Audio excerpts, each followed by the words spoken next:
Одоо ингээд зарим гişүүд одоо бас нэг энэ дэр нэг яс суртахууны асуудал байна.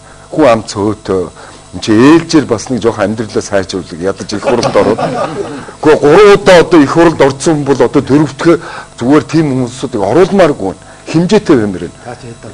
Би ганцхан удаа дахиад 2 удаа боломжтой. Та бол одоо 3-ын та бол ятгмтай гар. Их хурлд бол нэр дэвших хүн бол 3 удаа л орж болдог болмоор байна. Манайх ярилцлагууд нэг хүнд олон удаа боломж олдно тийм үү? Оо за тэгвэл би болчих. Би яриад тавьвал өнөөдөр жинхэнэ ярина л та. Илээ өөдрөг үзэлтэй өмнө энэ чинь гутаг үзэлтэй уцаа гарч ирнэ үгүй. Өөрөө үндэ чигтэй бас техниктэй чигтэй хамгийн гол юм гişүүдийг байхад би бас нэг хэлийг эсвэгээ хэлж авч байгаа царайны. Ер нь цөөхөн монголчууд бол хоорондоо биендээ итгэж тийм үст. Гэмдэн бэ дээсэрчэндээ гэж явах болохгүй шүү дээ. Тэр утгаараа зөв бидний өнөөдрийн тавьж байгаа зорилго гэх юм гол нь сонгуулийн яаш удаг болох асуудыг төлөвш ярилж байгаа гэж. За тэгээд манай 3 удаа сонгоцсон гэж байна. Ийм сонгуул шудраг байх хэвээр гэдэг бол бас өөрөө харьцангуй асуудал л да. Туйлын шудраг гэж байхгүй. Гэхдээ миний бодлоор бол сонгуулаас сонгуульд улам шудраг болох ёстой гэж би бодоод байгаа юм. Гэтэл яг практик дээр үл тийм биш байгаа шүү дээ. Би 96 оны сонгуульд орж исэн. 2000 оны сонгуульд орж исэн. 4 оны сонгуульд орсон, 8 оны сонгуульд орсон. Улам л шудраг бас болоод байгаа юм л да. Энэ л харамсалтай. Нэгдүгээрт.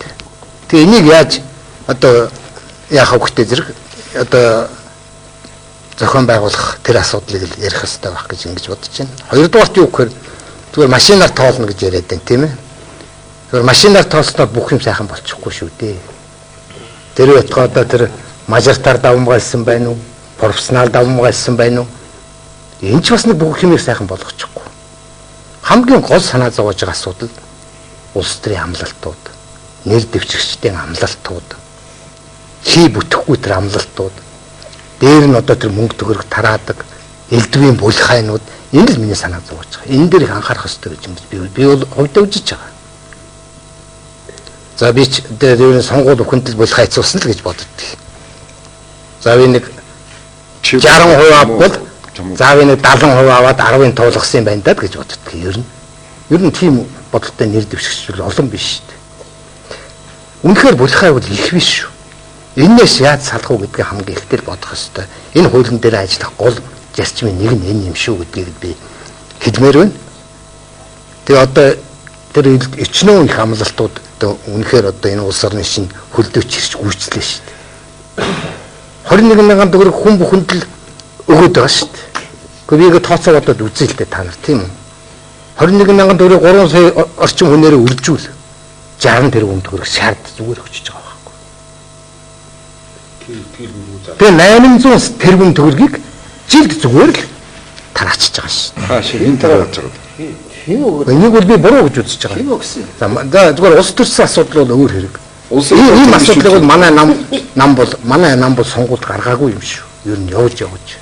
Хамгийн гол нь бид нам гаргасан юм. Бид биш үү? Бид ямар амлалт авсан гэхдээ зэрэг бид ард түмэнд эх орны хишиг гэж хувьцаа өгнө гэж ингэж амласан. Тэр хувьцаагаа одоо өгч байгаа. Ерөөсөн мөнгөний сонгуулиас л аль болох зайлсхийх, амлалтаас аль болох зайлсхийх ийм л чиглэл рүү хандуулах хэрэгтэй. Өөрөө их том амлалт гэж сонсогдоод байсан. Тэгээ өнөөдөр би сонд ярилцлага өглөө. Би амлсан үнэ. Би юу гэж амлсан гэж? Ноолуур 70 мянга болгоо. Би ноолуурыг 60 мянган төгрөг 2 жилийн дотор хүргэнэ гэж амласан.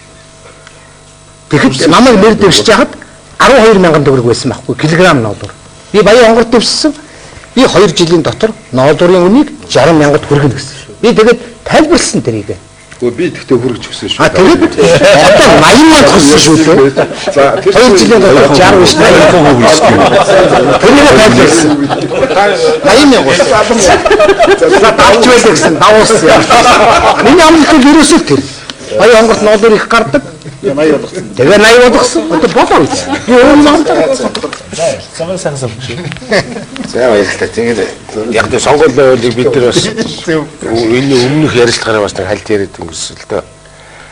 Тэгээд би бол энэ сонгуулийн хуулийг бол үнэхээр удаан түүнийг тийм одоо сонгуулийн хуулийг үнэхээр шинээр гаргах гэж энэ манай хоёр нам бол ерөөсөө бодоагүй. Хэрэг үнэхээр бодсон бол энэ ажлын хэсгийг бүр тусад нь ажиллаас нь чөлөөлж байгаад тэр хоёр намын одоо удирдлагууд нь дөрөвний хөтгшүүний хэлдгээр заавар зөвлөгөө өгөхөд игээ хийсэн бол энэ бол 6 сарын дотор бүр гараад явчих юм хууль байсан. Тэгээ одоо бол энэ цагт болсон. Би бол энд одоо итгэх байсан. Бид нар бол одоо 8 оногоо дээр домшсон дөрвөр явж таарах. Одоо бодлоо сайн арилаг байгаа шүү дээ. Сайн арилаг байгаа. Одоо тэр ямар заавар зөвлөгөөг энэ ажлын хэсгээр өгөх юм байна ч тэргүй юм. Өгөөд байгаа шүү дээ. Дээрээс нь өгтөл дандаа нөгөө одоо хоёр том нам чинь энэ хуулбар манай дээрээс ашиггүй мал гэж яриад байгаа. Энэ ашиггүй өөр хийгээ юу? Тий, өөр. Тэгээ тэр хоёр нь яг нэг уулзаад нэг цэг дээр нэг ажлын хэсгэн цуглаад ингэ ярихаа. Тэр нь хагалал болоод тохирдгүй. Тэгэл ерөөсөө энэ сонгуулийн хууль бол зүгээр ягтай. Одоо өмнө нь бол 3 удаа жижиг тойргоор болсон. Нэг удаа томсгосон тойргоор нэг явцсан. Одоо ганц үлдсэн хуулбар нь одоо энэ хоёлоод нэг үзье гэсэн ганцхан хуулбар байгаа шүү дээ. Өөр юм сонгуулийн хуулбар дэлхийд дээр байхгүй байна шүү дээ. Тэгээ манайд бол энэ дээр тулцсан. Тэгээ энийг яг одоо энийг хийхэд энэ бол зүгээр нэг удаа сонгуулийн хуулиар өнгөрүүлэх. Тэгээ яг сонгуулийн хуулийг өөрчлөсөн гэдэг нэр зүүх юм л байна. А ерөн зөв яг сонгуулийн хуулийг өөрчлөх юм бол энэ намуудын тухай хуулийг үндсээр нь өөрчлөөд иргэдийг хатуу гişмчлээс чөлөөлж өгч байгаад тэгж байгаа энэ намууд хоорондоо үүсэх. Тэр хуулбарыг гаргаж сонгож энэ сонгуулийн хуулийг өөрчлөх хүс өөр юм байна. За ингэж хийхээр нөгөө үндсэн хууль руу орох асуудал гараад ирчих тийм ээ. Одоо таны нөхөг авсан дотор үндсэн хуулийг за ингэж ийм хэлбэрээр өөрчлөхгүй бол бид нар сонгуулийн хуулийг бол 1000 яриад ирэхгүй. Одоо сонгуульд өгч яг зүгээр хоёр нарийн ажлын хэсэг удирдлагууд тохироод одоо яг нөгөө халимгыгаа хослмол гэж нэрлэж байгаа шүү дээ тийм ээ. Тэгээ энэ хуулийг гаргаад тэгээ нэг үзүүл үүсгэх. Ер нь сонгуулийн хууль яач гарсан яг энэ яригдж байгаа нэг юм ганц шинэ юм нь юу гэвэл буснууд бүгд туушнаа гэж. Ганцхан шинэ юм одоо машин лөө нэг саналаа хийж нэг үзье. Тэн дээр бодлоо гарах нэг жаргал сахны гэдгээр алгаж байгаа ч юм уу машины орохдоо өшгөлөд эвдэл хайчихгүй нэг машинаар нэг тоорж үзээ тэгээд ингээд үзэх. Нэг ганц шинэ юм тэр л байна. Тэгээд одоо ингээд би зүгээр Шүний олж харж байгаа шинэ юм. хоёр намаа муу хэлж байгаа юм шиг. Машинаа сайн хамгаалах хэрэгтэй. Яг тэр тэгээд бид нар бол тий гоо одоо ганц шинэ юм тэр л шүү дээ. Сонгуулийн хуулинд бидний одоо оруулж байгаа юм. Аа? Яг үнэмлэх тий байгаа тэр. А ер нь бол тэр бид нар их олон ярьж байгаа нэг ямар ч ярьсан улс төрч бай зүгээр энгийн иргэнч бай олон нийт төрийн байгууллагын хүмүүс ингээ ярихаар нэг л юм ярьдаг байхгүй ганц төв ярьдаг юм. Хэсэг тойргийн ороод тэр тооллоо болж байгаа үед л нэр дэвшиж байгаа юм өөрөө байдгүй. А нэр дэвшигчийг төлөөлөд байж байгаа ус тэр 10 метрийн цаана тэр хан малаа сууж гэж хэл тавьчихад тэр хамгийн бодлоод тавьдаг ус тэр тоол руу судлаа шүү дээ. Яг тусгай даалгавартай бүр зохион байгуулалттай сонгуулийн сурчлага эхлэхээс өмнө тэр хүмүүсийн чинь томлоод үүрэг даалгаврыг өгдөг гэж тавьчих. Дараагийн сонгуул дээр үн чи байхгүй шүү дээ. Одоо харин байхгүй би ганц шинэ юм тэр машин найд. Одоо бидний намынхан чинь зөндөө мөнгө зарчаад байна шүү дээ. Үгүй энэ чинь замын үүд ирээн тэгээд ийшээгээ нөгөө гуанжо манжо явуулаад байна шүү дээ. Хэсгийн орон дарга нарыг яг ч гэсэн сонгуул бэлдэж байгаа маа гэж байгаа. Тэр талын асуудал нэлээд хоббих асуудал хийгдсэн гэж ойлгож байгаа шүү дээ. Зүгээр одоо бол тэгээд аль улсын тийм биш дээ. Манай ч л гарч байгаа. Сонгуулийн дараа ялагдсан тал ялагдсан хүмүүс заавал одоо шаардлага тавьдаг, буруу боллоо гэж ярьдаг. Тэр үзэгдэл бол дэлхийд нийтдээ хавтгай энэ тогтцсон юм шиг л. Бид нар энэ 12 оны сонгуулийн дараа ч гэсэн бас л одоо бодол нь цуглан тийм ээ ийм юм дээр ингэж алдаа гаргасан гэдэг. Өнөөдөр бид нар яг энэ сонгуулийн хууль хийж байгаа манай ажлын хэсгийн хэнтер бол өнөөдөр хэлж мэдэхгүй шүү дээ. Бид нар ч хэлж мэдэхгүй. Яг сонгуулийн дараа л жинхэнэ ийм юм дээр ингэ буруу болсон байх гэдэг л гардаг болоо. Тэгээд одоо бол би ахад нэг давтаад хэлэхэд бид нар намуудын тухай хууль, гишүүнчлэлийн тухай хууль, эдрийг хамтцагчийн сонгуулийн хуулийг хийхгүй бол бид нар хуучнтайгаа зурлалцаар байгаа л ганц үлдсэн хуулбараа сонгож байгаа ийм л хууль хийж байгаа. Хугацаа алхалтай. Хугацаа бисгүүч сайн. Тэр түрүүний тэр зарааны порт дор зүйлүүд ярьчлаа шүү дээ. Хамаг юм аа гэж явсараа одоо ерөөсөө тэгээд яг сонгуулийн хуулийн дээр тулаад ирцэл байгаа байхгүй.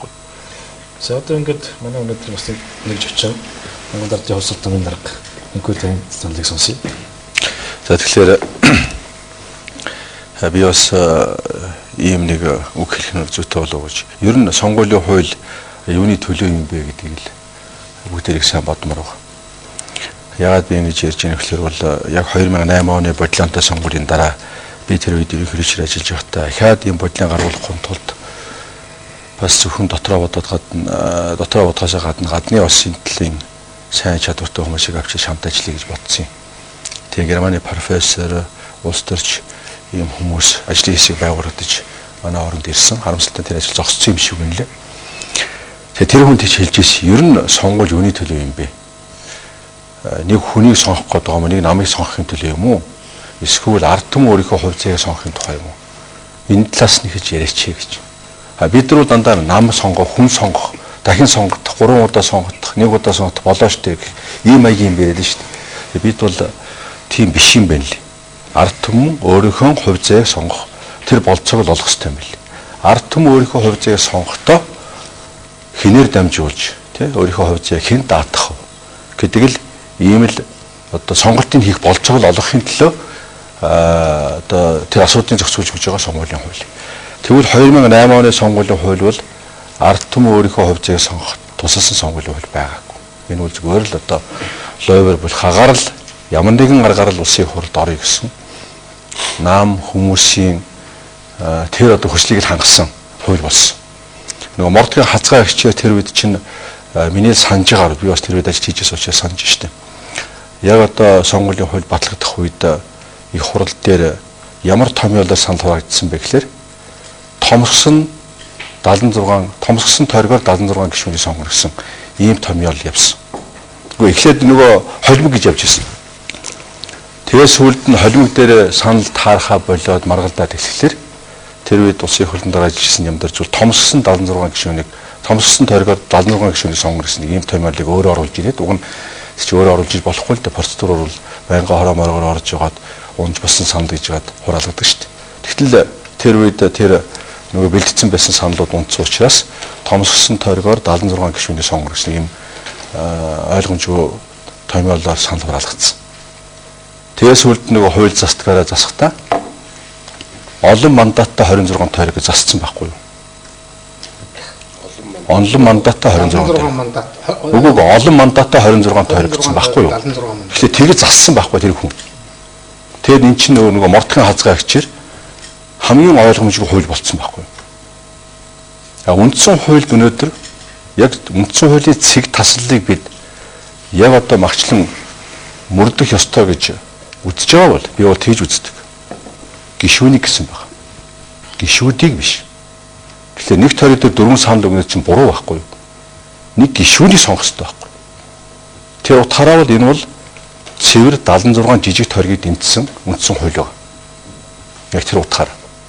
Зүгээр энэ шилжүүлсэн утгаар нь ярих гэж байгаа бол тэгвэл одоо Америкийн тэр ерөнхий системтэй адилхан ямар нэгэн одоо нэг Оросоор выборщик гэх юм уу таны төлөөний сонгогч хүнийг гаргалгүйгээр өөрөө шууд сонгодог гэдэг утгаараа ярих юм бол тэгж тайлбарлах нь энэ үндсэн хууль профессионалыг дэмжсэн үндсэн хууль байна.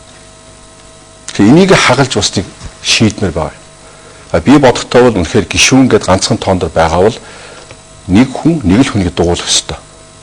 4 хүнийг зарим газар дугуулад өөр хангаад дундуур 2 хүнийг дугуулад ингэж монгол хүн адилхан ихтэй мөртлөө тоогоор хүртэл юм ялгаатайгаар ингэж хандж болохгүй шүү дээ. Тэгэхээр тэр мордгийн хазгаа болсон байхгүй 2008 оны хууль өөрөө.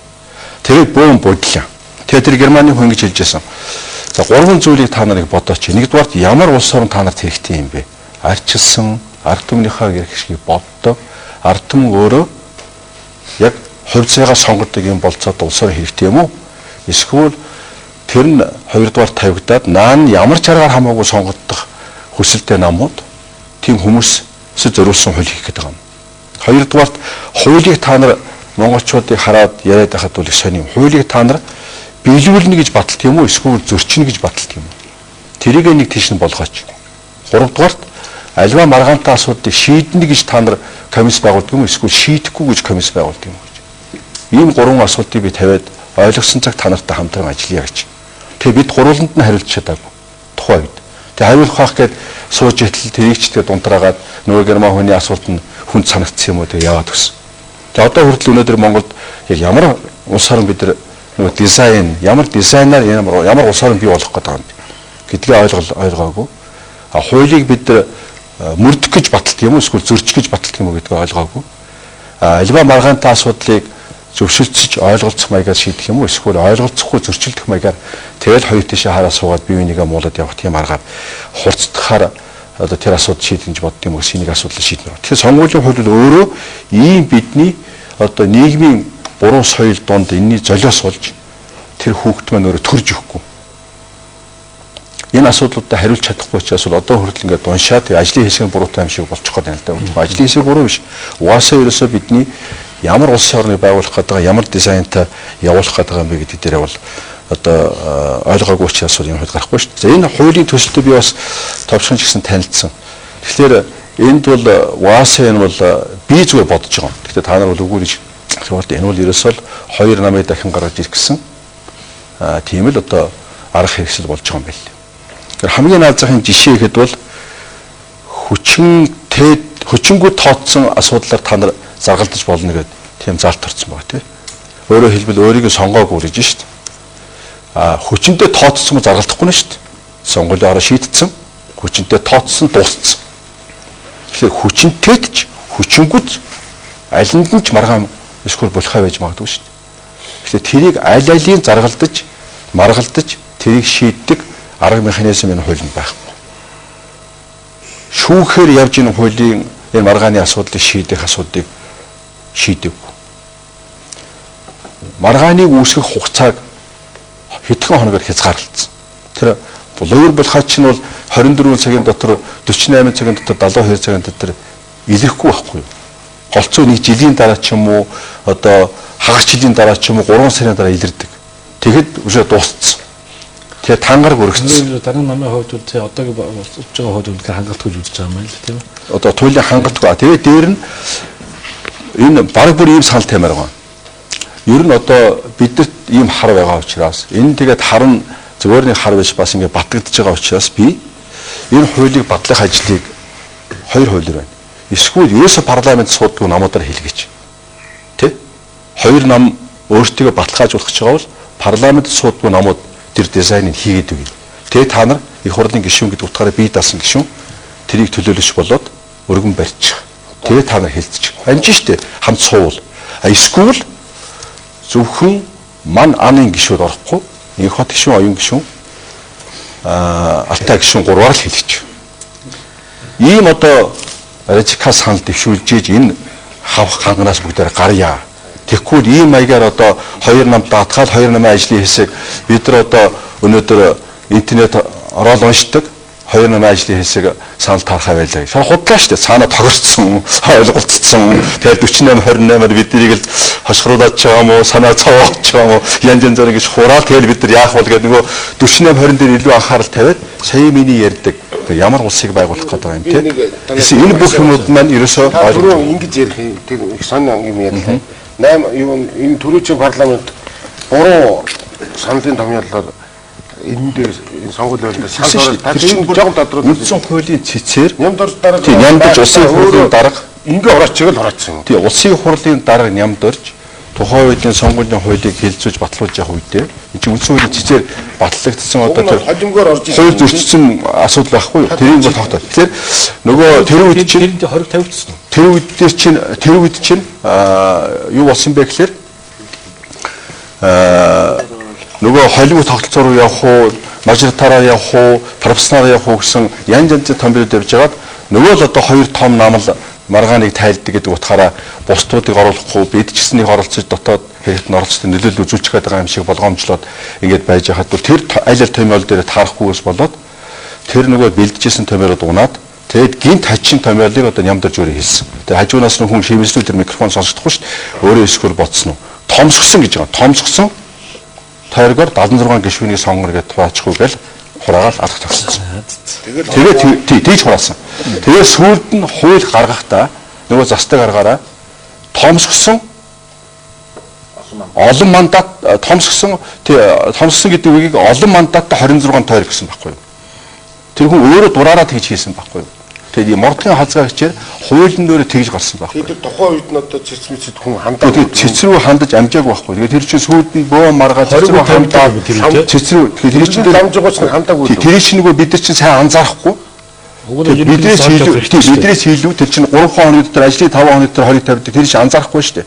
Тэгтэл нөгөө иргэд чи судлаад тэгээд нөгөө их хурлын архивд байгаа тайлангуудыг аваад үзвэл цэцдэрийн асуудал очоод цэцвэл үнэхээр ингэж зассан байна гэдэг тогтооцсон байхгүй юу. Тэгэхээр 2008 оны хууль бол их хурлын гишүүдийн одоо алах тогтсноор яваагүй байхгүй юу. Тэр нэг хүний зассан түүх юм. Ийм зарчим. Түүх биш чи өнөөдөр ийм маягаараа л одоо ажиллаж исэн байхгүй. Тэгэхээр одоо тэр зарчмаараа нямдарч чи засаагүйгээр явсан бол магадгүй тэрүүд бол ерөөсө Монгол улс нэг тойрог одоо яг энэ хот шинэ хүсэл байгаа. 76 пропорционал намын нэрээр 76 хүнийг жагсаагаад Монгол улсад уралдах тийм л хуулийг их хурлын гишүүд тэргээд сонгосон юм байна л. Тэгээ засцсан. Саманалтай шүү. Би зүгээр хөндлөнгөөс улаан гэж дарж байна. Ерөнхийдөө одоо сонгуулийн шинжсэн найруулга хуулийн дээр бол ололттой сайн бол их бий тэрийг үүсгэж болохгүй. Гэхдээ одоо хүртэл яагаад гарахгүй юм бэ гэж. Амин сүнс юм дээр л энэ хоёр намч очоод тэгэлчихэж шүү дээ. Тэр ерөөс төр яаж шудраг байх вэ? Сонгуул яаж шудраг сайхан болох вэ? Яагаад одоо ард нийтийн хэрэгч нийцэх гэдэг тэр хуулиуд байхгүй. Яаж манай нам үлдэж олон ковод авах вэ? Яаж би энэ тойрогоос дахиад гарах вэ гэдэг юм дээр очоод бодвол тэрэн дээр ингээл яваад байгаа. Одоо би зөвхөн олон гишүүд туулд, хоёр намын олон гишүүд туулд. Яасан дээр вэ үгүй гэхээр ер нь хөдөө орнотойгоо сонгосон ихэнх гишүүд бол тэгж байгаа шүү. 4 жил би тойрогоо өмчлөөд авцсан. 4 тэрбумын хөрөнгө оруулалт хийсэн. Би тэнд баталгаатай ааваа ээжийнхаа миний дөөгөд болцсон. Тийм учраас ганцхан асууч тий 4 тэрбум гэдэг чи хүний мөнгө арманаас мөнгө гаргаж татварлагдсан мөнгө шүү дээ. Татварлагдсан мөнгө шүү ойлгох. Улсын дэсвийн мөнгө үстэй. Манай ардмч ойлгох гишүүдэд ямар хамаатай. Үгүй ер нь бол манай ардм ойлгохгүй шүү. Улсын мөнгөөр очиж юм хийлгэсэн. Ер нь бол тэгж байгаа юм шүү дээ нэ за. Юусе тийм шүү дээ. Нэр нь бол яг л тийм шүү дээ. Би хийж байгаа манай ард иргэд бол таны татврын мөнгөөр наад компани чинь тэр зам гүрээрээ дээвэршин засаад байгаа гэдэг ойлголт байхгүй шүү дээ. Та өөрөө хийж байгааг нь ойлгохгүй шүү дээ. Ойлгохгүй. Өөртөө хийж өгч байгаа тийм. Ойлгохгүй. Их хурлын гишүүн хийж өгч байгаа. Тийм. Тэр ойлголтууд нэгдүгürt байгаа. Тийм. Тэгэхээр би зүгээр ингэж л одоо бол энэ бол яг тийм байна гэж. Төр цэвэр байх, төрөж хилдэг сонгуул зүг байх, шудраг байх гэдэг биш. Би яаж гарах вэ? Нэгдүгürt өөргөө бодож байгаа. Хоёрдугаар манай нам яаж хүүхэн санал авах вэ? Энийг бид хуулиндаа яаж тусах уу гэдэг энэ хөлбөрөөр л явж шүү дээ. Энийг зааварсаргаад энэ хоёр яаж хийгээд байна вэ? Ил байгаа шүү дээ. Яг чийдгээр хараад Өчигд энэ хоёроо чи Монголоор гаргаад ягаад 148 гэдэг нөгөөх нь ягаад наад тоо чи ил л яваад байгаа шүү дээ. Сони ил зарагдсан шүү дээ. Энэ компаниуд ч шүүгчээ биш шүү дээ. Энэ тооны цаана юм байна уу? Чи тооны цаана байгаа байлгүй яа гэдэг гаргаад ирлээ. Байгаа шүү дээ.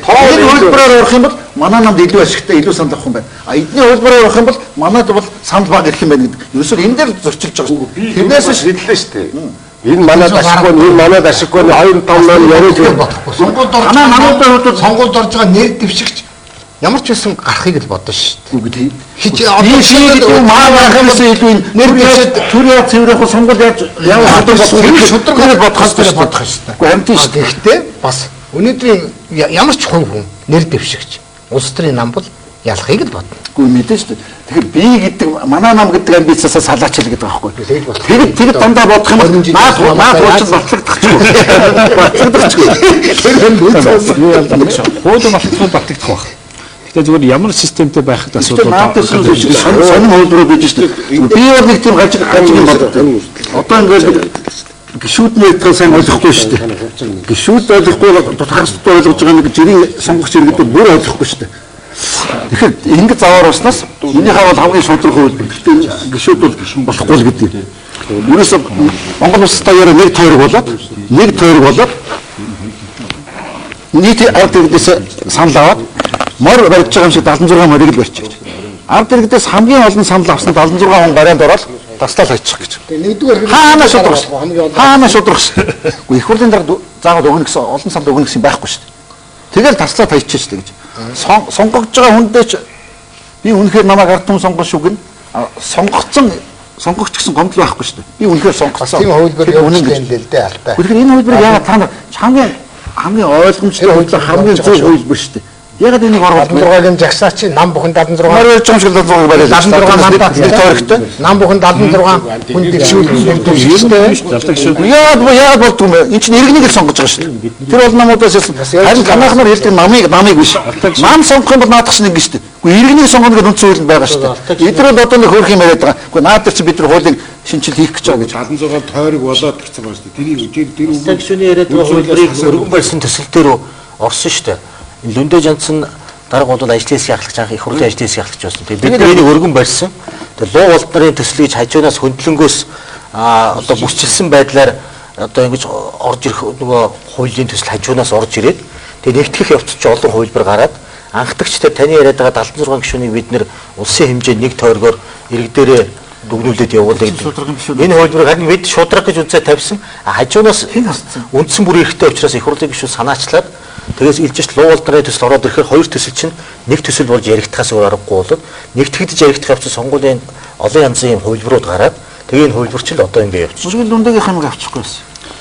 Өнөөдөр би танд хэлэхэд ч одоо энэ шүү дээ. Өнөөдөр үл яг сонгуулийн тогтолцооны хувьд санал хурач явагддаг байгаа шүү дээ. Явагдсан. Ирслүүд байна гэдэг дээр явагдсан. Яг тоо айдуудад орхисон болохоос явагдсан шүү дээ. Одоо энэ тоон дээр л хацаа. Тоон дээр гацсан 28 гэх тийм үстэй. Тэгээд өөр нь дээрнийхээ хэдэн тойрог байх асууж бас тодорхой болсон. Тэгэхээр ингээд дараа бид нар сая манай гişүүд энэ орцогч бүгдээрээ самлаа хийчихлээ. Самлаа хийхдээ юу гэхээр хэрвээ те өөрсдийнхөө улс төрийн намуудынхаа байр суурин сэрх юм бол юм байх ёстой самлаа хэллээ. Улсын хурлын гишүүний хувьд байр суурь ингэж хэллээ.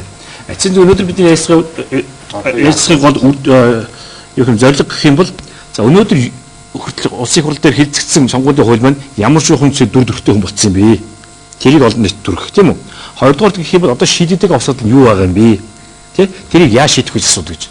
Одоо ингэ шийдэгдэг асуудал гэх юм бол холбог систем байх нь тийм үү? Тоогоо X хэрэг хэлсэн тийм үү? X хэрэг тоон гэх юм бол 48 28 гэсэн тоонд орчихсон байгаа. Тэгээ 48 28 гэдэг бол одоо ардын намын санал. За ардс намын бүлэг бүтээгэл байж болох юм. Гэхдээ тойрог нь өнөөдрийн тийм үү 2008 сонгуулиар буюу аймаг нэг тойрог 20 аймаг дүүрэг Улаанбаатар хот 6 ингээ 26 тойрогтой шийдэж байгаа. Ардын нам болохоор юу хийж чад 48 тойрог нэг мандатаа шийдэж байгаа. Энэ дээр ингээ зүр үрцсэн байна тийм үү. Тэгэхээр хэдүүл одоо төр завсарлаад одоо үлдэж байгаа асуудал завсарлаад байгаа ярьцгаая. Реклам пауз тийм үү.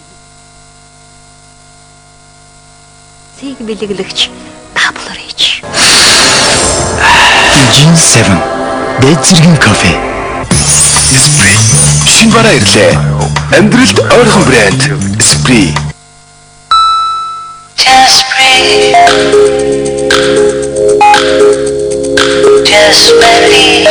Хавар намрын гутал цүнх 30%-аар хямдрлаа. Оригинал Итали гутал цүнхний дэлгүүр. Алдаа центрийн дөрвөн давхар. Ортомол Junior. Хүүхдийн давхлааг дэмжин, өвчлөлөөс сэргийлнэ.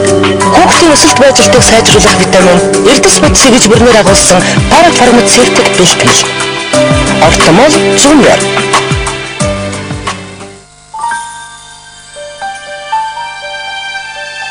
Үгүй, төгс арсны нууц юунд оршдог вэ?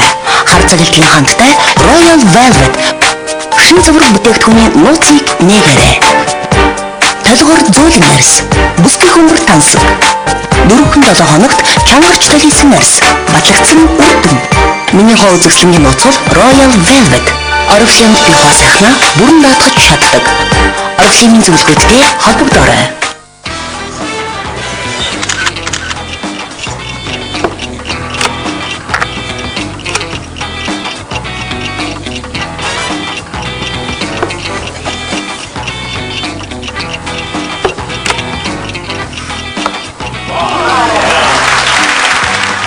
Цөөн хүмүүс үүнийг мэддэг. Гэвч лифтэнцээ оюу ухааныг сэргээх онгон байгалийн их үүсвэр юм. Зарим нэг хүн үүнийг шудраг бус давуу тал гэж үздэг. Лифтэнцээ тархийг амрааж сэтгэлийг сэргээнэ. Үгүй, төгс арсны нууц юунд оршдог вэ? Хар цаглын хандтай Royal Velvet. Шин цэвэр бүтээгдэхүүний нууцыг нээгээрэй. Толгор зөөлөн арьс, бүсгийн хөмбөр тансаг. 4-7 хоногт чангарч талийсан арьс, батлагдсан үрдэн. Миний хоо үзэсгэлэнгийн нууц бол Royal Velvet. Орифлеймд бий хоо сайхнаа бүрэн даатгаж чаддаг. Орифлеймийн зөвлөгөөтэй холбогдоорой. Ээжээ, Лендамед Биафатарын юу тийм онцгой юм бэ? Байгалийн гаралтай найрлага буйланд сайн, харин фтор шүтэн сайн гэдгийг хүн болгон мэддэг шүү дээ. Лендамед Биафтор О таны буйлыг шүтийг чирүүл байлгахын тулд байгаль шинжлэх ухаан хоёрын нууцыг хослуулсан байхгүй юу? Тийм болохоор миний шүд ийм ирүүл. Blendamid Bioptor шүтний цоргоос хамгаална, бүлэг арчилна. Our teeth are just like pearls.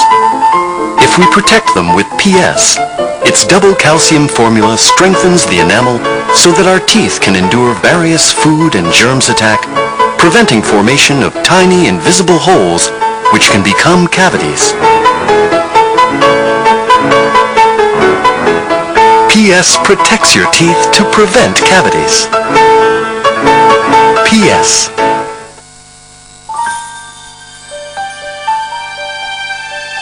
Үгүй, төгс арсны нууц юунд оршдог вэ? Хар цагилтны хандтай Royal Velvet шин цэвэр бүтээгдэхүүний нууцыг нээгээрэй.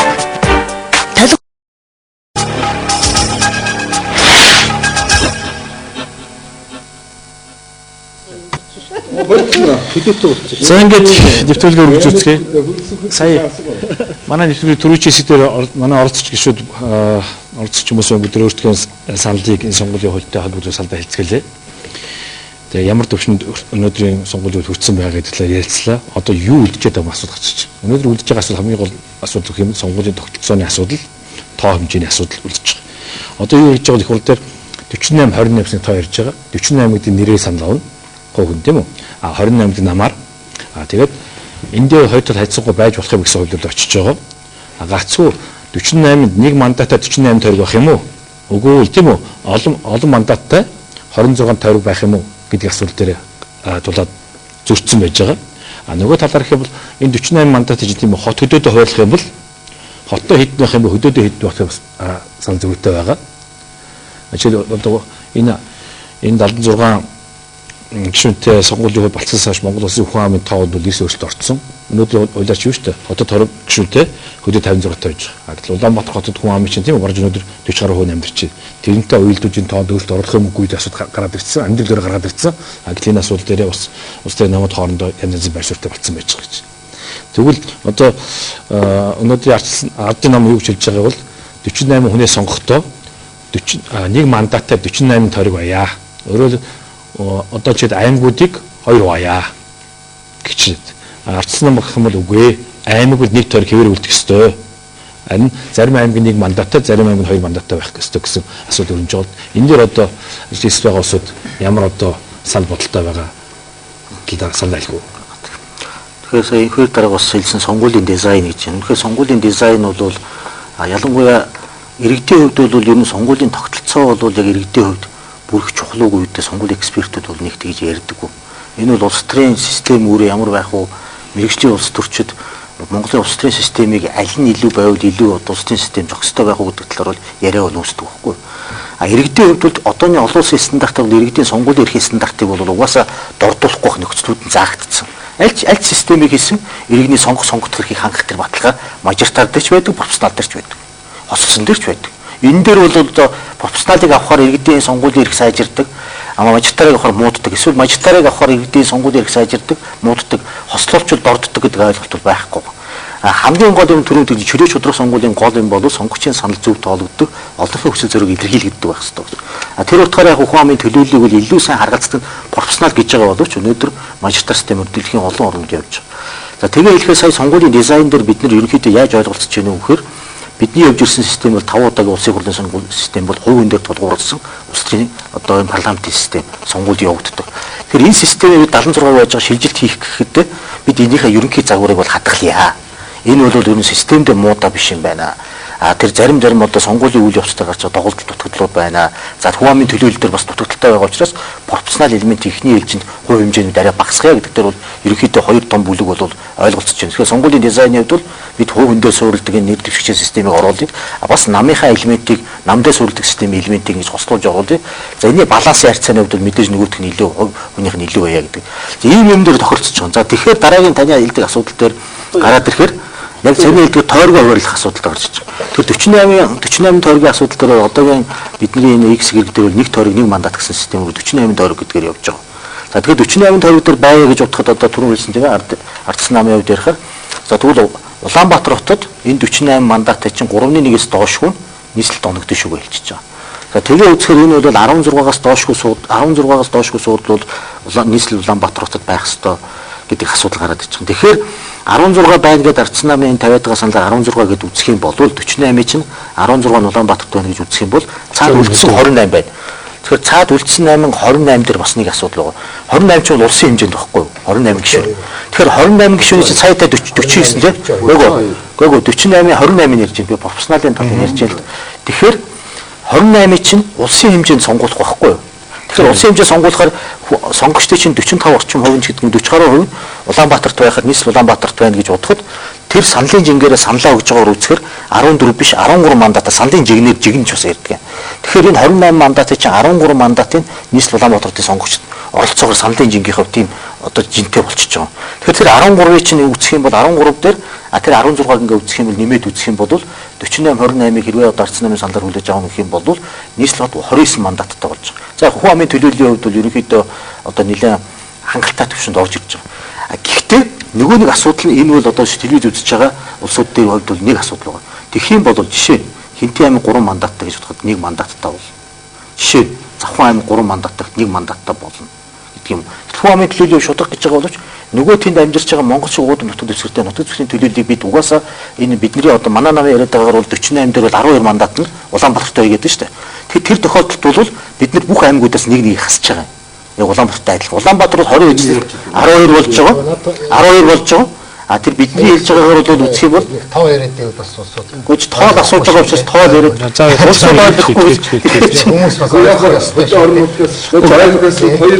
Тэгэхээр амар тоо бодож байгаа хаа ярьж байгаа юм. Жоо сонсчихсан. Гэхдээ одоо тэр чинь тоог нь хэлэхээс тэгээд ярихаар зэрэг ер нь бол ийм байгаа. Би зүгээр өөрөө гишүүн хувь гишүүний хувьд бодоход энэ сонгуулийн хууль бол гарахад бол энэ төссөн үсэг ард түмэн төлөвчдийн одоо энэ байгаа их хурлын гишүүд баталнаа.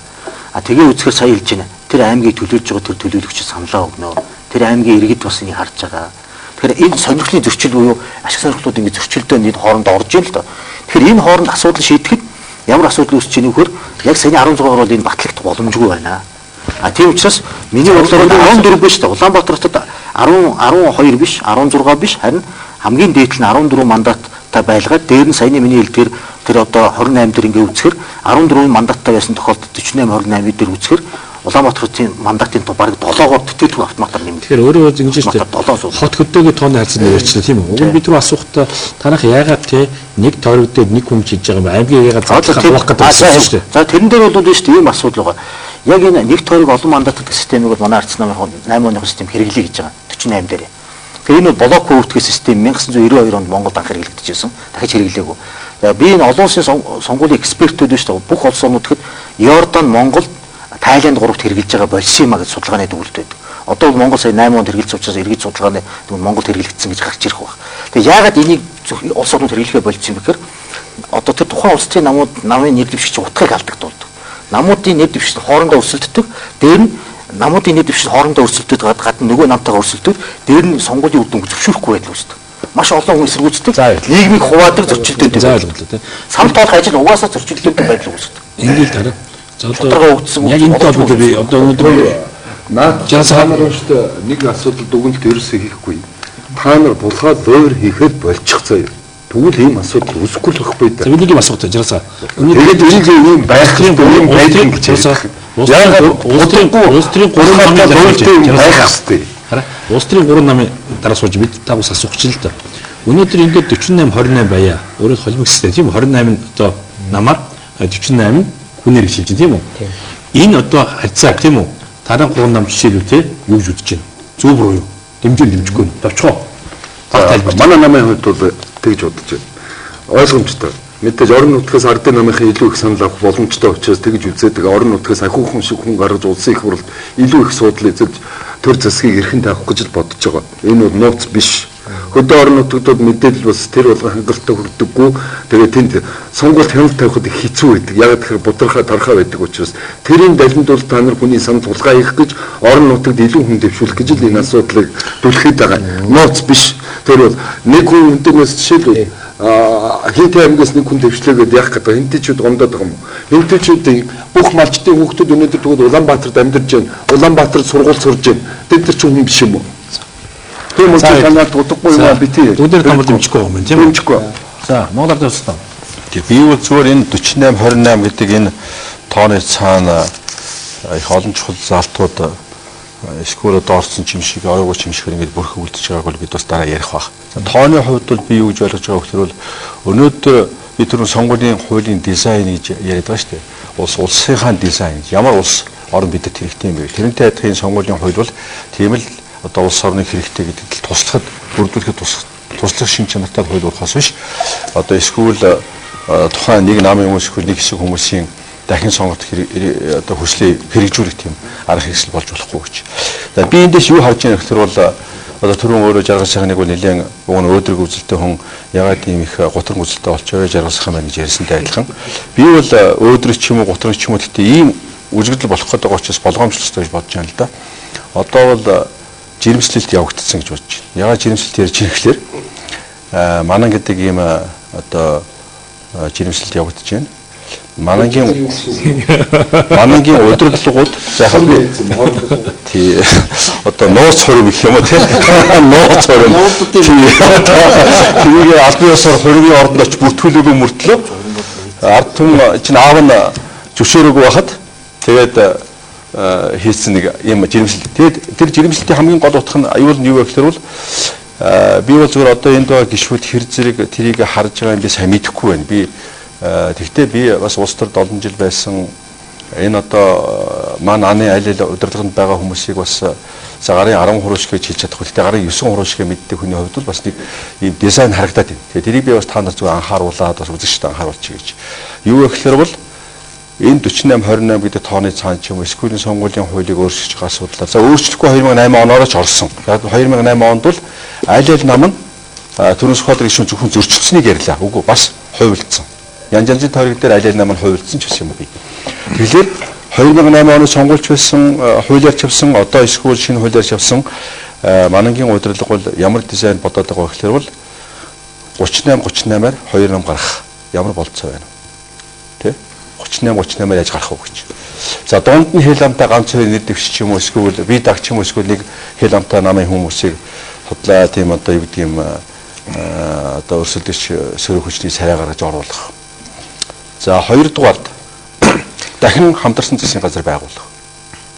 Тэр жимслэлд явцгаа зарлцсан шүү дээ. Дахин хамтарсан засгийн газар байгуулах. Ингээд яг 48-28 гэдэг тог тамд тэгэхээр ийм одоо жирэмслэлд явагдаж байгаад л тусалж байгаа тоо бол буруу. Өөрөөр танаа нам бол 48-28 гэсэн схемийг дэмжих байгаа юм. Бид бол зөвхөн нэг 2 тоо биш яагаад гэж шинэ. Бид нар бол ерөөсөө ийм жирэмслэлтийг дэмжихгүй байна. Ийм одоо худлаа сонгуул 38-38-аар хуваадаг дизайн тэгээд 2 нам дахиж хамтарсан засгийн газар өөрөө ирэхгүй барихаас аргагүй байдалд орлоо гэсэн жүжиг тэрний цаана засгийн газрын гишүүд нь тодорхой байгаа магадгүй би зүгээр та нарыг айлгаж байгаа юм эсвэл хийн гэж би зүгээр ингэж бодож байгаа. Харин энэ манан гисэргүүлчид дуурч байгаа улсын их хурлын гишүүд ахаад нэр дэвшихгүй. Дэвсэн ч унгаана. Тэрэн дотор би бол зүгээр одоо яг л хүний нэрийг хэлж айлгаж явах юм чочч магадгүй тэгтээ оюу толгоон гэрээний эсрэг аавсууд тэ энэ дотор орж магадгүй гэсэн магадлал байгаа. За тэгвэл тараа нь дэмжихгүй юм. За ноо. За энэ дээр 48-28 дээр 3 том маш том алдаа байна. Нэгдүгээрх нь 48-д орж байгаа хүмүүс бол тойрогтой нэр дэвшин бас жагсаалтаар санал авна шүү дээ. Гүйн. Тэр үл юу гэсэн үг вэ? Сүүлийн 28 бол ерөөсөө сонгуульд ямар ч хамаагүй гэсэн үг. Өөрөөр хэлбэл эхний 48 хүн тойрогтой дэвшээд жагсаалтаар нэр дэвшнэ гэдэг бол сүүлийн 28 бол хамаагүй гэсэн үг. Тэгэхээр аль аль намаас 48 хүн л орно гэсэн үг. Сонгуул маань 76 хүний дунд байдаг гэсэн бол одоо үндсэндээ 48 хүний сонгуул болж хувирна. Аль аль талаас. Ягаад гэвэл нэг нам 49 хүний санал авна гэдэг магадлал маш бага шүү дээ. Тиймээс эхний 48 хүн бол 2-2 сонгуульд орно. Тойрогдооч орно, жагсаалтантаач орно. Тэгэхээр их хурлын сонгохт хүрээ бол маш хумигдаад 76 гишүүн биш 48 гишүүний өсөлтөд явагдана. Нэгдүгээр. Хоёрдугаарх нь бол миний харж байгаагаар Улаанбаатар хотод сүүлийн 3 жилийн байдлаар статистикийн дүнгээр 130 мянган хүн нүүж ирсэн байна. 130 мянган хүн гэдэг бол 70 сумын хүн байхгүй. Монголын 70 сум Улаанбаатар руу орж ирсэн. Тэгэхээр Улаанбаатар хотын тойргийн гишүүдийн тоо нэмэгдэхгүй байна гэдэг чинь тэр 70 сумын хүн бол дахиж сонгуульд хамаагүй гэсэн үг байхгүй. Тэдний нөлөө бол дахиж байхгүй. Тэд нар нутагтаа санал өгдөг байсан. Одоо хотод орж ирсэн саналд нөлөө байхгүй. Тийм учраас энд бол маш тийм нийгмийн шудраг ус байдал ажиглагдана. нэг бодлын хөдөөний гишүүд бол хөдөөгөө олныг өгье гэж хэлж байгаа юм шиг мөртлөө тэр хөдөө байгаа маш олон хүн Улаанбаатар ирчээд хахад сандгүй болчихж байгаа байхгүй. Нэг тийм байна. За 3 дугаарх нь бол одоо энэ дээр инх баяр жаргал сайхан дарга бид 3 байж байгаас нэг юм хэлэх хэрэгтэй. Одоо босгоны асуудал юм бас. За босгоо орон тийм. Би зөв намайг ямар ч 48 28 гэсэн харьцаатай явж байгаа. Би бол нэг л юм хэлж байгаа. Би бол одоо маш пессимист байгаа. Анх бол нэг том тойрог гэж ярьсан. Санаж байгаас 4 жилийн өмнө. Дараа нь 38 болсон. Одоо 48 28 болсон. Миний санал бол 12 сарын 24-ний өмнө одоо энэ хайлаад алга болох л гэдэг. Тийм учраас миний бодол бол нэг талаасаа 48 28-ыг эсэргүүцэж байна. Нөгөө талаасаа профессионалыг оруулаад яах вэ нэг ястаа нэг лам алдахгүй уцхтаа таныг зална гэдэг шиг юм болох нь тий. Өөр яах юм? 3-1 шүү дээ.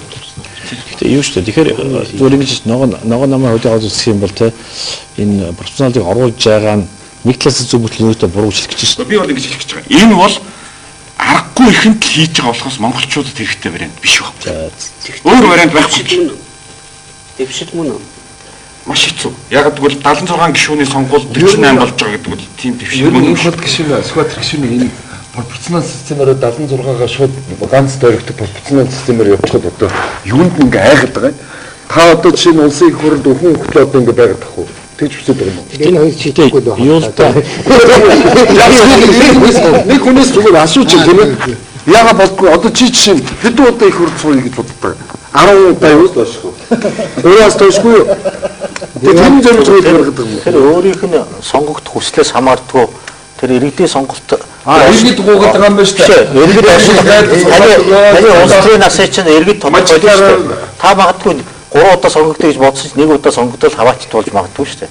Тэр чинь хүмүүс л тодорхойлж шүү. За тэгэхээр энэ дээр бодлоо хийчих байж болно. Ингэж харагдаж байна тийм үү? Даргааны жаргасаа давуу байдлыг ашиглаж хэдэн 10 удаа сонгогддог тал байна.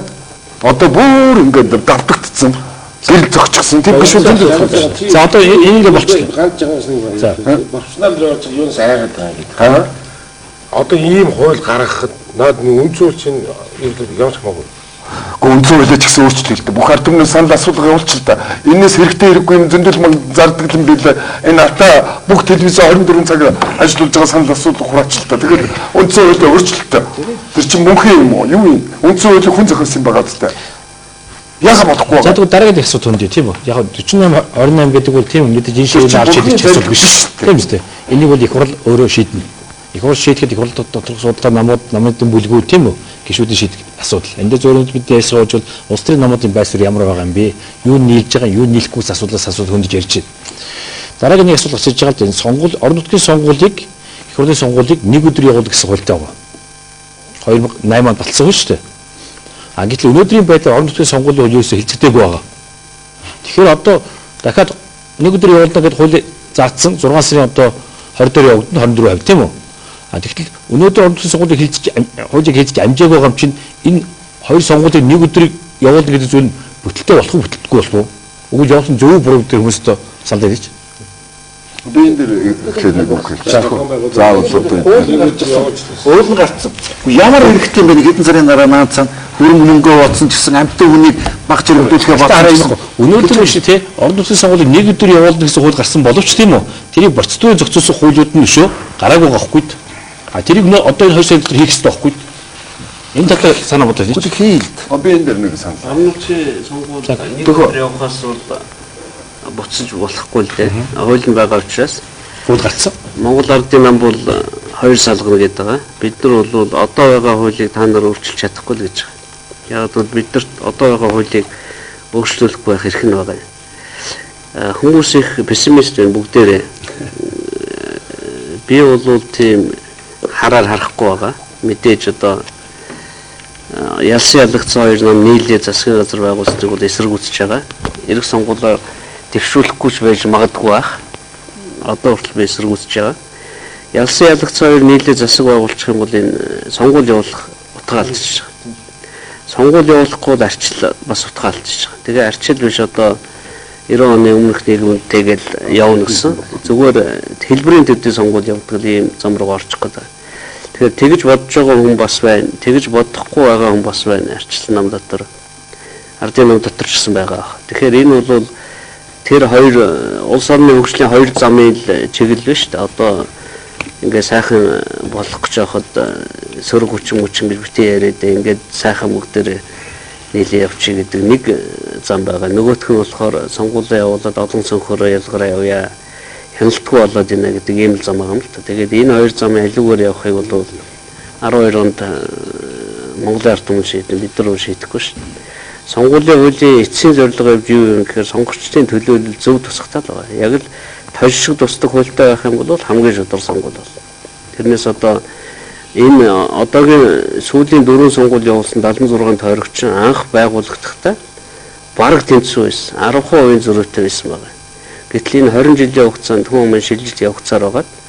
Одоо зарим газар бол 300-400% зөрүүтэй болсон юм. Тэгээд шинэ сонгуулийн хуулийн бас нэг зорилго бол энэ зөрөг одоо 90 оны шиг 92 оны сонгуул шиг 10% зөрүүтэй болгож чаддгүй маа гэхэд ерөнхийдөө ойртуулъя гэдэг дээр санал бол нийлж байгаа бүгдээрээ. Тойргийн сонгогчдын тоог. Тойргийн сонгогчдын тоог адилхан болгочих юм. Тэгэх юм бол ямар ч системээр сонгосон бай шудраг сонгуул болно. Сүхбаатар гишүүн жоохон нөгөө буруу тайлбарлах гэдэг нь Орснол талдаа хот илүү авч байгаа учраас мажоритарын хасъя гэдэг бол буруу байгаа. Мажоритарын хасахтаа зэрэг хасагдаж байгаа байхгүй юу? Зэрэг хасагдаж байгаа шүү дээ. Биш ээ. Мажоритар дээр тэнцвэргүй тойрог үүсчих юм бол тэр чинь ахаал тэнцвэргүйгээр л явна. Улаанбаатараас 8 мандат хасагдаж байхад хөдөөгөөс 20 мандат хасагдаж байгаа байхгүй юу? Биш тэгэж ялгаагүй шүү дээ. 48 чинь 36-12-оор гэж бодоход бид нар тэгж тоолохгүй байгаа. Хүн саналаа. Жага байж. Би бол нэг тоолж байгаа. Энэ болдог шүүсээс. Би одоо арчсан намын суудлаа яриад шүү дээ. Ойлгож. Би бол ингэж тоолж байгаа. 10 жил тутам явагддаг хүн амын тоогоор улсын хурл тойргоо дахин хуваарлах үүрэгтэй. Тэгээ 10 онд явагдсан нийтэд харгалзсан. 10 онд явагдсан хүн амын тоолгоор ямар дүн гарсан гэхээр нийт хүн амын 58% нь хөдөө 42% нь хотод Улаанбаатарт. 58-42-ийн харьцаагаар явах юм бол хэрвээ 48-28 явна гэж үзвэл 28 нь хөдөө 20 нь хотод байх ёстой болчихлоо. 28 хөдөө яаж хуваарлагдах вэ гэхээр хамгийн бага хүнтэй 8 аймаг нэг мандаттай болоод үлдсэн 20 аймаг нь 12 мандаттай болох. Илүү хэлбэршнэ гэсэн. Хот бол одоогийн 20-тоогоо 6 тойрогтойгоо байна. Хотын хувьд бол 2008 оны сонгуул ерөөсөө өөрчлөгдөхгүй. Хурууны хийгээр нэг удаа санал өгдөг. Саналаа өөрөө тоолдог. Саналыг хүн тоолохоо байсан. Ийм л хоёр өөрчлөлт орно гэсэн. Хөдөөний 56-гийн тал нь намын жигсаалт руу шилжин гэдэг ийм л хуультай болчих гээд байгаа. Тэгэхээр энийг бол ардын намынхан зөвшөөрөхгүй байгаа. Би энэ дээр саний юм дээр. Ингээд одоо шийдэл саний асууж орон нутгийн сонгуул, их хурлын сонгуул нэг өдөр явуулдаг шүү тийм үү? Хууль гарцсан. 2008 оны 4 сар батгсан шүү дээ. Одоо нэг бид хэлжүүлэх үүрэг үлдсэн. Тэгээ энэ дээр одоо бас танаа намыг одоо энэ сонгуулийг бас тусад явуулах гэсэн санал бодолтой гэсэн хүмүүс асуул ярьж байгаа л да. Энэ дээр юм шиг тусдаа явуулах гэсэн бодолтой хүмүүс юм. Тэгэхээр яагаад тэгж байгаа юм бэ? Яг хөө ер нь бол одоо ингээ харахаар болов шүү дээ тийм. Одоо бүхэл одоо хүмүүс бол одоо чихтэйхээ одоо шүүмжилж байна. За тэгэл ингээл хийчихэд амархан шүү дээ гэж. Одоо өртөл ингээл хот төдийг өгвөл нэг хот төдөөс сонсчихад ингээл одоо бүх юм зэгцэрч гээд байгаа. Тэгэхээр эн чинь яг түрүү хэлжсэн хүн одоо энэ сонгуульд ордог юм уу? Тэгээ яг тэр шиг нь улсын хурал дээр чинь яг тэр хүмүүсийн чинь төлөөлөл өнөөдөр тогтцсон хуучин гэдэг байгаа бүтцэн. Энэ хуучин гэдэг байгаа бүтцээ чинь та адил одоо бий болгосон. А тэгээд бүтцээ чинь өөрчлөе гэхээр нэг албаар өнөөдөр ингээд бүгдийг төгс хэлбэрт шилжүүлэх гэж байна. Ухаан төлөвлөлийн хуваагаад одоо ингээд ерөөсөө Улаанбаатар 58-42. Тэгэхээр энэ асуудал чинь өөр асуудал байгаа даахгүй. Эний чинь ингээд шийдэхээр цаана хүмүүсийн дунд энэ хооронд чинь зөрчлийг хөдөөгийн зөрчлийг дэврэгж байгаа. А тэгэхээр яг сая таны орон нутгийн асуудал дээр биш орон нутгийн сонгуулийн асуудал дээр орон нутгийн сонгуул бол бүх нийтийн сонгуул биш ээ. Тэр үгүй гэсэн байсан. Та одоо үг хэлчихээ та энэ ойлгоод. Тэгвэл тэр энд юм ярьж яах юм? Гэхдээ та ойлгохгүй байгаа учраас энэ юм шийдэгдэхгүй байгаа байхгүй юу? Одоо бид 48 орныг орчихсон шүү дээ. Одоо бид нар тийм үү 2 сард нэг ярьж байгаа шүү дээ. Тэгэхээр одоо энэ тайлбарсан чинь орон нутгийн нэг тайлбарыг хэлээд асууж шүү дээ. Одоо би санал Одоо энд намын асуултанд хариулах гишүүд бол өөрөөр байшгүй гэдэг тийм Сүхбаатар гишүүд. Яг цог явуулахгүй өөрөөхөө бодлоо хэлсэн шүү дээ. Намын бүлэг дээр бол энийг тусдны явуул гэж хэрэг шүү дээ. Хуучин бол хин ер нь Монгол ардын нам тусад нь яаж хийхдээ Сундан Батбат гэдэг байгаа. Гэхдээ тэр хүн өөр юм байна. Манай бүлэг дээр энийг ерөөсөө яриаггүй. Бүлэг дээр яригцсан. Яриаггүй. Дүүд би яриаггүй юм байна. Тэр бүлэг дээр яригдах яг би аргумент хийж байна шүү дээ. Одоо өөр юм яриадгүй. Тэр тусдаа ярих. Ойлгомжтой шүү дээ. Сүхбаатар гишүүд хийж бодож байгаа байж байгаа юм шүү гэж. Бодож байгаа тэр тайлбараас та асуучаад бүгд дээр шүү дээ. Ийм нэг юм бат гişрээ өөрөө зориуд анхаараач. Яг тусдаа явуулах уу, хамт явуулах уу чухал асуудал байна. Тэгтээ шүү дээ бид нар юу өнөдөр ярих хэрэгтэй вэ гэхээр тэгээ та бүхэн ялангуяа их хурлын гишүүд байна. Бидний ялангуяа одоо энд суударсан хүмүүсийн саналуудыг сонсоод тэгээд их хурл дээр ажиллахтаа бас юу тусах хэрэгтэй гэхээр бол яаж шудраг сонгуул явуулах вэ? Тэ хамтдаа тусдаа хамаагүй шүү дээ тэр чинь. Шудраг сонгуул яаж явуулах вэ? Яаж шудраг сонгуул явуулж чадаагүй бол тэр алдааг застдаг механизм их юм. Одооний энэ төсөлтөд танилцахад байна шүү дээ. Шүүх асуудлыг авч хэлцэх болцоогүй хууль хийсэн байна.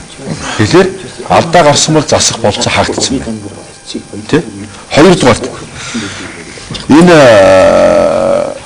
их хурлын гишүүн хэрэг нойроо сонгогдсон бол тэр хүний мандатын хүчингүй бол арга механизм байна уу? Шалгаж тогтоогоод арга механизм байна уу? Бас тэр асуудлыг солилцсон байна. Гуравдугаарт энэ улс төрийн одоо энэ сонгуульд орж байгаа намуудын санхүүжилт хандив тэр одоо нийт дэвшиж байгаа хүмүүсийн татврын асуудал бас ерөөсөө энд бол сайн зохицуулагдаагүй байгаа.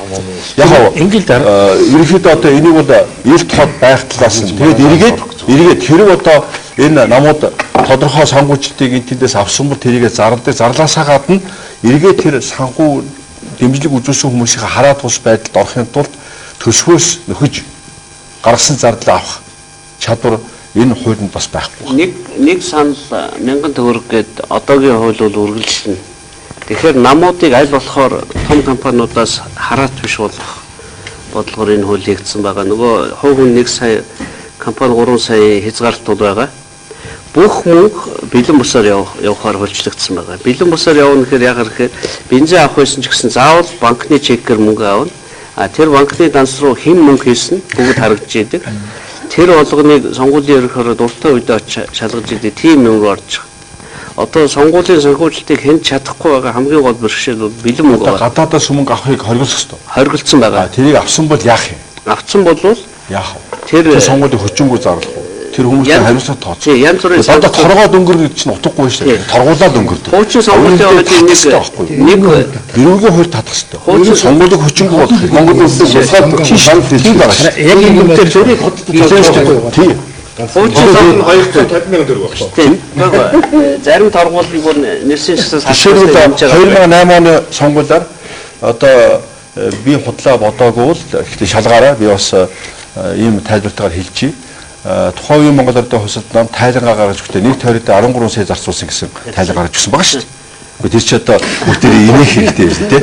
Нэг тойрогт манайх бол номоор нөхсөн. Тийм. За тэгэхээр ямар ч гэсэн Монгол Ардын хувьсалт тухайн үед 3 тэрбум төгрөгөөр 2008 онд нэг тойрогт 13 сая төгрөг зарцуулсан гэсэн тайлыг ичгчгүй сонгуулийн ерөнхий оронд өгөөд тэрийн сонгуулийн ерөнхий ороо ерөөсөө хянж судалгүйгээр зүгээр л байгаа шүү дээ. Зүгээр хяныг хийцүү. 13,000 сая төгрөгөөс арай их юм гарна л да. Тэгээ нэг тавигдээ тийм биз дээ.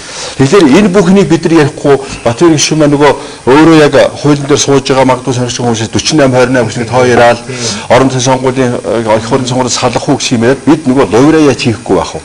Яаж энэ мөнгийг гадаад дотоодын мөнгийг яаж зохицуулах вэ? Шудраг сонгуул яаж явуулах вэ? Яаж хяналтаа хийх үү гэсэн энэ асуудлуудаа ярья гэж яриад шүү дээ. Алдаа гаргуул яах вэ? Тэрийг буцааж татах уу?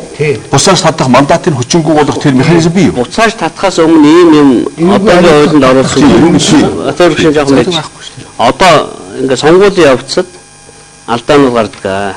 Мөнгө тараахгүй гэсэн үргэлж мөнгө тараадаг. Тэгэхээр тэрийн цагдаа шүүх, бушуухан нотлоод буруутайг тогтоох цаг хугацааны боломжгүй байгаа. Тэгэхээр картны систем алтаа гишүүн мөнгө тараасан бол нэг шар карт. Их хоёр дараа тараасан бол бас нэг шар карт. Дараа дахиад тараах юм бол Хоёр дахь шалтгаан шин.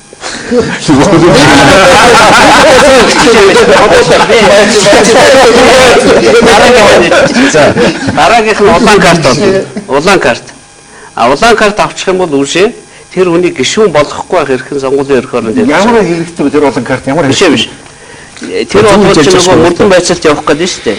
Тэгэхээр тэр цаг болгохын тулд сонгуулийн ерөнхий орон нэр дэвшиг өргөн мэдүүлэх байх хэрэгтэй болж байгаа. Энэ нөгөө эргүүлэн татхаас илүү хэлбэрхэн процесс байгаа. Гэхдээ ер нь ийм зөрчил их удагшээ ийм зөрчил ирвэл ерөөсөө мандатын хүчингүй болгодог тийм зарчмаар мандат хүчингүй болохоор үндсэн үед руу очиад байгаа. Үндсэн үед руу орохоос өмнө манай хоёр нам гишүүн болохоос өмнө болохгүй байх аргыг л өнөөдөр биш үү дээ. Миний сонссноор ардсан нам хүн болгоноос 50 сая авч байгаа. Монгол ардын нам 100 сая авч байгаа. Аагүй. За тэгвэл 50 сая. Би тэр танай намаа шүү. Энийг яаж тооцох? Яг энийг яаж? Энэ одоо 50 сая төгрөг улс төрийн намын тухай хуулийг шууд зөрчиж байгаа. Сонгуул зориулж байгаа сонгуулийн хуулийг шууд зөрчиж байгаа. Тэгэхээр сонгуул авахгүй гэсэн үг. Тэгэхээр би энэ дээр нэг юм ярьчих. Одоо ингээд цаг дуусчих тийм үү? Цаг дуусчихсан тийм үү? Цаг дуусчихсан хүн болоо 1 минут үлдээ. Цаг дуусчих. За ингээд за жаргацаас эхэлсэн. Тэгэхээр ингэж бодож юм л да. Бидний өнөөдрийн ярилцлага бол их сайхан ярилцлага бол Батбаяр гишүүндээ бас баярлснаа илэрхийлээ бас ингээд нээлттэй энэ хурлын гишүүдтэй ингээд хэлсэн гэдэг бол чухал. Гэхдээ эцэст бид нар бол ер нь юуны төлөө сонгуул хийх гэдэг байгаа гэдэг бол айгүй чухал асуудал. Энэ хоёр дарга хэллээ шүү дээ. Юуны төлөө? Тэр тооны төлөө юу? Үгүй. Одоо байгаа гишүүдийн төлөө юу? Үгүй. Энэ 2 сая 700 мянган хүний эрх ашигыг л яаж төлөөлөх вэ? Энэ улс төр гэдэг нийтлэл юм хийж байгаа. Тэгэхээр энийг гоё болгохын тулд энэ мэдээллийн хэрэгслийг хязгаар чөлөөтэй нээлттэй болох юм бэ. Тийм ээ? Яг сонгуулиар 21 хоногийн дотор телевизүүд нэг цаг өгөх юм гин. Жишээ нь уучлаарай. Яагаад энэ телевизүүдийг та нар хувийн өмчөнд халтаж байгаа юм? Үндсэн хуулиар заасан байгаа шүү дээ. Үгүй хэлэх хэрхэн заасан байж байгаа. Яхаараа хаадгийн та нар. Энийг одоо бойл нин даруй нэгдэх асуудал. Төр барьж байгаа намуудад бол амар хаачих юм бол баг юм яриулах юм бол бид нар тэр албан тушаалынхаа нэрээр гарчна гэж бодож байгаа. За дараа нь сурчлагаа хийгээд явна гэдэг. Намын хариул төрийн албан хаагчдаас намын хариулын төтгөл зүйлцээ. За одоо ингээ хөдөө орон нутгаар яваад ингээд эрэгтэй уулзсан хэм бол яадгүй хэр аймгийн засаг дарга, иргэдийн орлын дарга за та нар тэр уулзалтанд орж болохгүй шүү та нар. Орвол ажлаас ч хаална. Ажлаас нь тэгнэ. Яагаад ингээд иргэдийг ингээд боомлоод байгаа юм бэ? Иргэчлүүг юм. Ерөөс бүх алхам болгон дээр бүх юм боомстой хаалтастай. Тэгээ 21 хоногийн дотор та нар бол яах вэ? Төрийн мөнгөөр, төрийн унаагаар албан тушаалаараа дамжуулаад сонгуулийнхаа сурталчилгааг хийчихнэ. Би даагч хүн яах вэ? Зүгээр жижиг намууд яах вэ? Зүгээр жирийн иргэн би их хурлын гишүүн болж улс орноо бас нэг өөрчлөлтөө гэж бодсон. Яаж 21 хоногийн дотор 18 аймгийг тойрох вэ? Яаж 21 аймгийг яаж тойрох вэ? Яаж Улаанбаатар хотын энэ бүх дүүрэг тойргууд дээр хаагуур нь очиж уулзах вэ? Зөвхөн нэг булангаас хотын нэг булан машинаар явхад 3 цаг явж байна. Яаж 21 хоногийн дотор хийх гэдэг энэ ажлыг? Яагаад тэгэхээр зориуд та нар сонгуул сурчлагаа явах бүх боломжийг хаажгаад тэгээд захиргааныхаа бүх боломжийг ашиглаж луураар гүжрээр гарна гэж бодоод байхгүй. Тийм учраас тэр нь цадаа болох ганцхан юм бэ. Мэдээллийн хэрэгслийг аль болох хаалттай байлгах. Энэ бүх механизм одоо болж үз. Коммунистууд чинь байгаагүй шүү. Та нараас арай жоохон дээр байсан шүү. Одоо марал гэж байхгүй болсон байна. Одоохон ганцхан үгээр одоо ингэ дууслаа. Одоо энийг шийдэхгүй болохгүй. Каддафигийн би нэг жишээ гэрээ. Та нар бас юмнаас айж. Каддафи бол 40 жил Ливийн ард түмнийг маш сайн удирдсан. Иргэн болгоныг орон сууцтай хүүхдийн мөнгө, эмэгтэйчүүдийн мөнгө, ажилгүйдлийн мөнгө. Яагаад Каддафиг ард түмэнд гэж үзий ядваа? Яагаад гэж 40 жил тэр хүн зөвхөн өөрийнхөө үзэл бодлыг бусдад тулгасныхаа гавьяаг хамсаж байгаа байхгүй юу? Тийм учраас тэр ч би саяхан сонссон тэр сонгуулийн үеэр янз бүрийн өмнө гарах юм бол цагдаад онцгой ирэх гэж байгаа ард түмэн лүгэ гад нээлэх хууль оруулах гэж нэг сонссон. Би ороод ирсэн байгаа. Би их санаа зовж байгаа зэрэг. За тэрийг оруулсан хүмүүс эргээд энэ ард түмнээс тэр Каддафи ямар болвоо гэдгийг үзээрэй та нар. За ард түмний өмнөөс буу шагаагаад үзээрэй. За баярлалаа. Боломж олдсон дээр ганц энэ үг хэлээ. Би ихтэй удахгүй. Хамгийн гол нь юу л да. Би бол энэ сонгуулийн хууль батлагдана гэх нэг итгэхгүй байгаа. Яг үнэ. Өнөөдөр бөө одоо гудамжтай өсөлчтэй. Ер нь магадгүй 2008 оны газар сохрох гэж тэр сонгуулийн хуулиар нэг юм явах байх гэж ингэж би бодож байгаа. Ягаад гэвэл тэр одоо ийм зөрчилтэй байгаа. Ийм үг хэлээ одоогүй хууль ч дэш орсон. 2 сарын дотор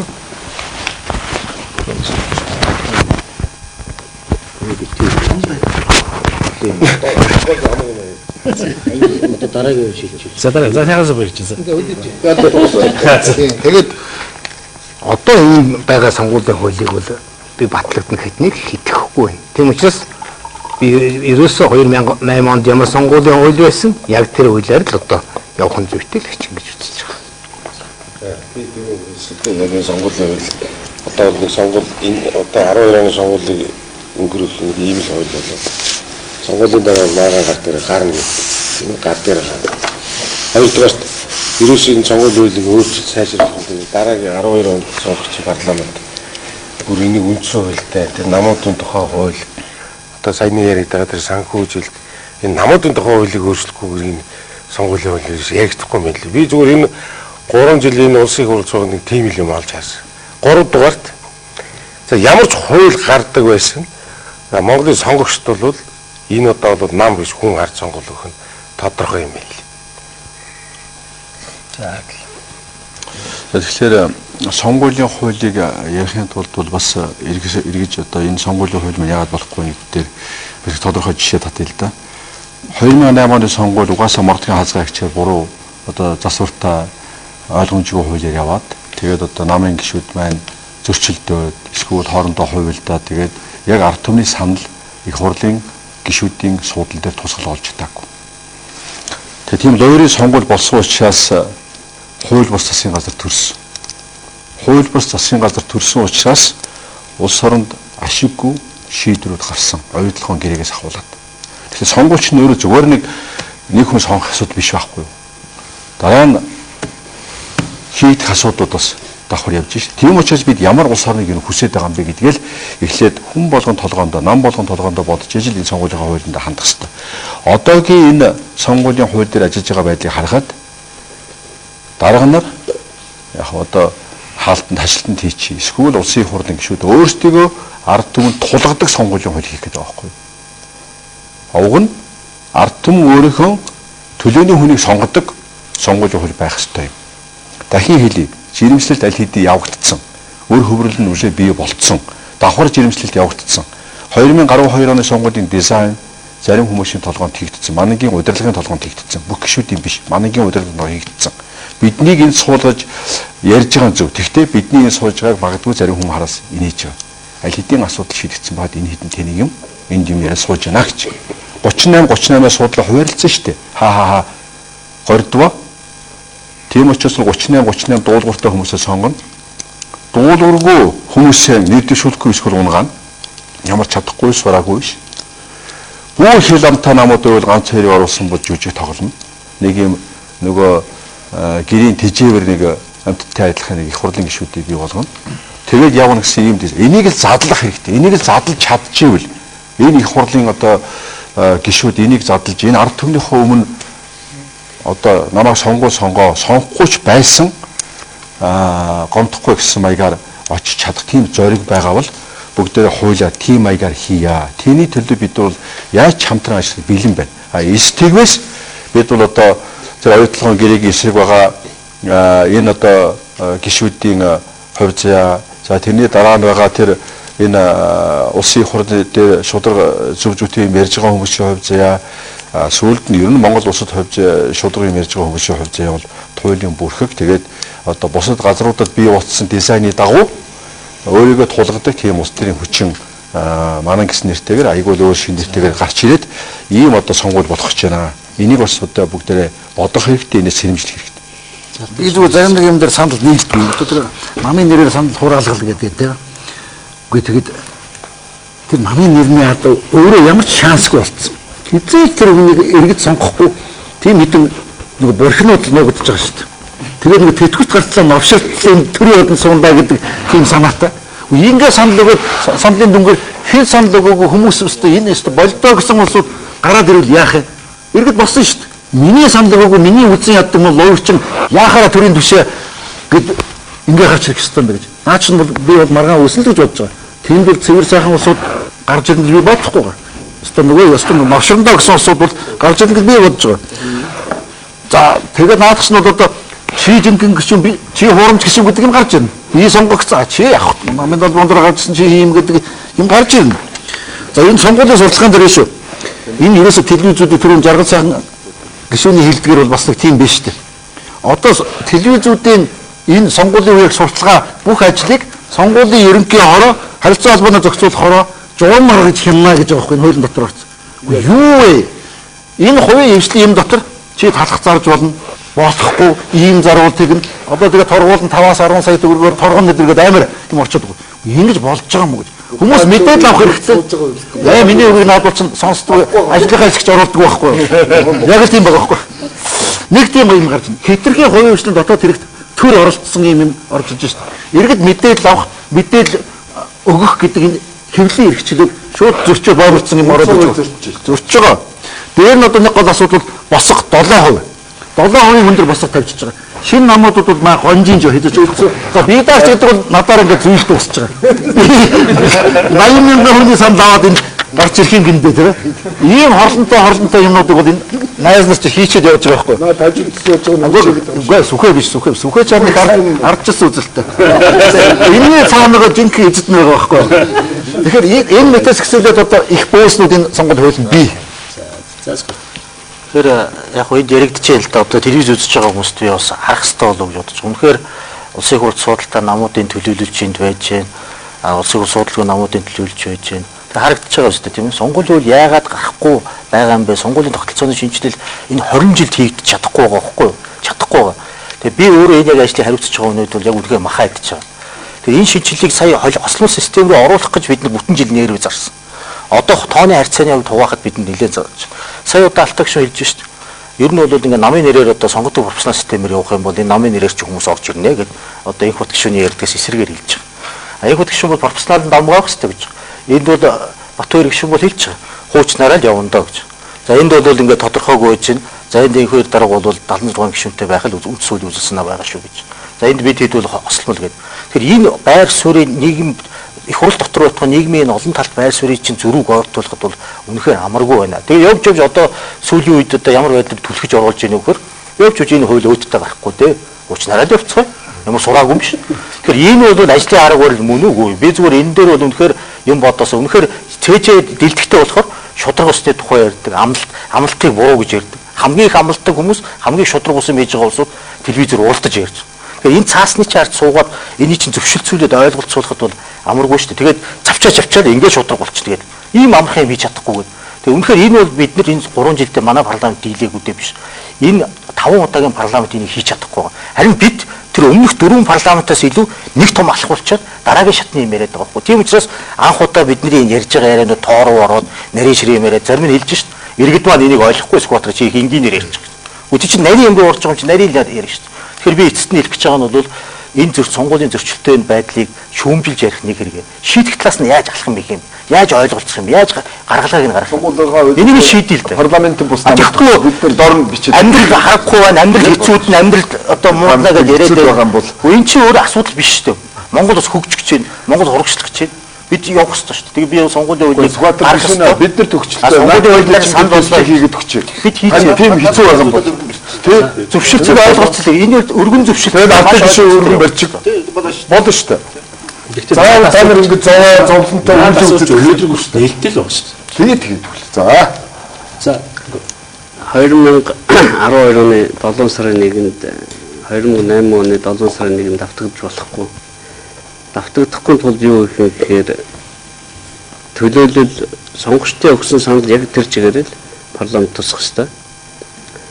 Хин гарах уу гэдгийг ардын нам мэдэхгүй, арчсан нам мэдэхгүй хүмүүсийн санал мэднэ. Хүмүүсийн санал нь өөрөө тэгш тусдаг ийм л тогтолцоотой болохын төлөө байгаа.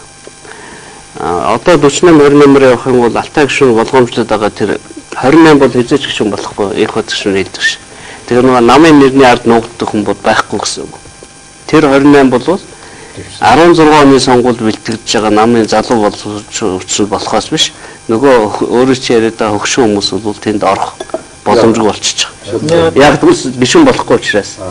Тийм. Тэгэхээр бол олон ашиг сонирхол байгаа. Тэрийг бол бүгд ойлгож байгаа. Нам болгон ялчих хэлээ бодож байгаа. Тэгтээ хуулийг тэгж хийж болдгоо. Гарсан хууль бол бүх хүлээнд адилхан үйлчлэн шүү дээ. Сонгуулийнхаа хуулиар оролцсон нам болгон ялгаж ирсэн мэл. Одоо сүүлийн 20 жилийн түүхийг харахад.